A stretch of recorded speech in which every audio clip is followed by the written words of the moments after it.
On 23rd October, Bokajan District Committee formed its branch committee at Hidipi High School in presence of Samson Teron, President of Karbi Students Association.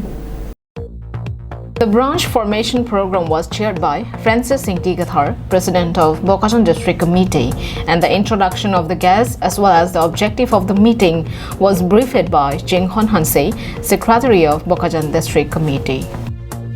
Samson Teron Milik, President of Karbi Students Association Central Committee, attended as the chief guest of the event.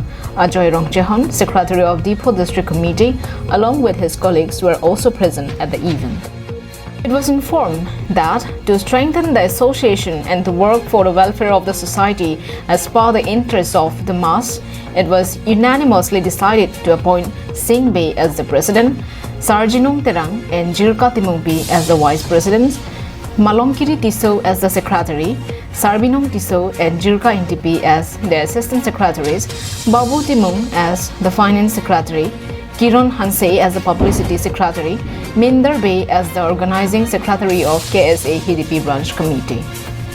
Samson Teron Milik, president of KSA, along with several eminent student leaders, shared the vision of KSA and motivated the newly appointed office bearers by giving their words of encouragement at the event. Lasi he kaching hon, longri lompat kaching hon ke, ini jahata amni tum ching hon ni. Aning klong pen aning cerot ko pen kamatha do amuni titik ke longri lompat ching. Bijoy Rongpin's report from the Live for Karbi Live.